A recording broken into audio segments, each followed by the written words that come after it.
It all started with what was supposed to be a quiet weekend at my lake cabin. I had been looking forward to nothing more than a few days of peace, fishing in the early mornings. An evening spent on the porch, listening to the water lap against the shore. But that calm was shattered when I received a notice from the HOA in bold letters. It declared that they had the authority to shut off my water supply if I didn't comply with their list of demands.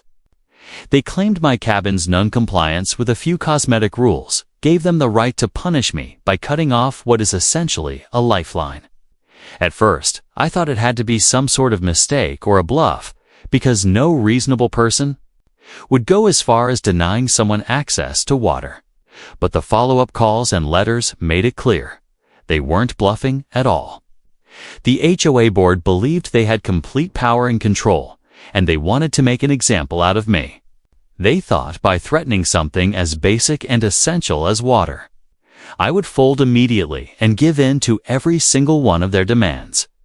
What the HOA didn't realize when they issued their threats was that my cabin wasn't just another isolated property depending on their system.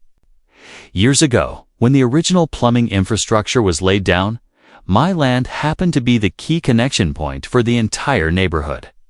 The main water line, the one that branched off to every home in the HOA's jurisdiction, ran directly through my property. In fact, my cabin's water supply wasn't just tied into theirs was tied into mine. I had always known this detail. I'd never considered it significant until they started waving their so-called authority over me. They assumed they could flip a switch and shut me off like I was just another one of their residents under their thumb. What they never even stopped to think about was that any move they made against me would ripple back on them. My cabin wasn't the weak point in their system. It was the core.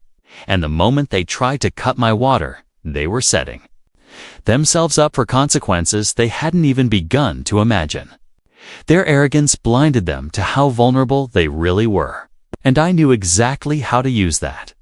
The more I looked into the way the plumbing was set up, the clearer it became just how much the HOA depended on my property. Every pipe that carried water into their pristine neighborhood, every faucet that poured into their kitchens and bathrooms, traced back to the main line that ran under my cabin's land. It wasn't just a matter of me being connected to them. They were completely reliant on me, whether they wanted to admit it or not. The board strutted around as if they had absolute power over everyone in the community, but in reality, their authority was built on a system they didn't even control. They had no idea that their entire water flow depended on my access point. I realized then that if they truly followed through with their threat, they wouldn't just be hurting me. They'd be shutting themselves down too. Their gardens, their swimming pools, their fancy clubhouse, even the board members' own homes, all of it would be left high and dry without the connection that passed through my property. The HOA's smug confidence suddenly looked more like ignorance, and I could see the cracks forming in the illusion of their power. When the day finally came and the HOA made good on their threat, I was ready.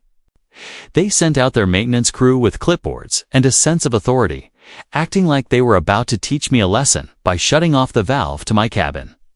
I watched them with a calm they didn't expect, because I knew what was about to happen next. The moment they cut my line, the ripple effect spread through their entire system. Faucets in the neighborhood sputtered, sprinklers failed to turn on, and water pressure across the community began dropping like a stone. They thought they were punishing me, but all they had really done was trigger a chain reaction that hit every single one of their homes. Calls started flying in, residents complaining about having no water, while the board scrambled to figure out why the system had collapsed. What none of them could wrap their heads around was that by targeting me, they had targeted the very foundation of their own supply. As their frustration grew, I stayed quiet, letting them realize with each passing hour that the problem wasn't a random breakdown or a citywide outage, but a direct result of their own decision. The chaos spread faster than anyone on the HOA board could control. Residents stormed their offices, furious that their showers ran dry. Their kitchens had no running water, and their expensive landscaping was already beginning to wilt in the summer heat. The neighborhood pool, their pride and joy, was drained to a standstill with no way to refill it, leaving angry families demanding answers.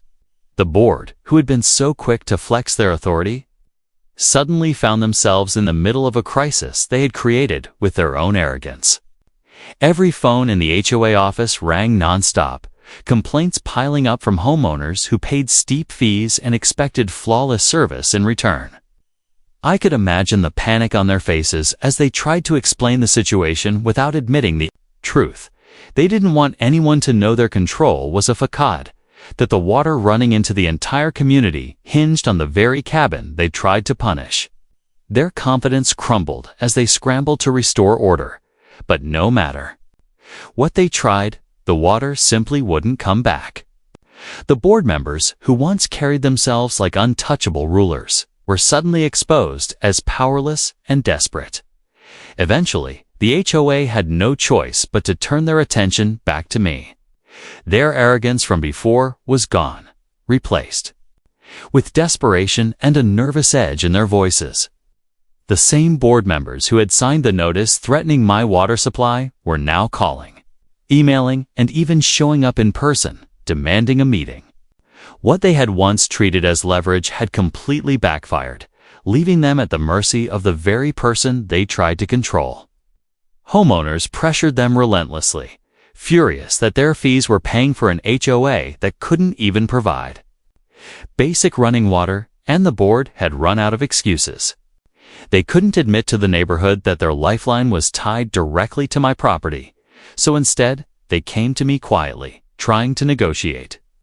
Their tone was no longer commanding but pleading, their once smug expressions wiped away by the realization of how much power I truly held. I watched them scramble, trying to piece together deals and apologies, knowing they had finally understood the position they had put themselves in. The same people who believed they could strip me of my water were now standing at my door, asking me to restore theirs.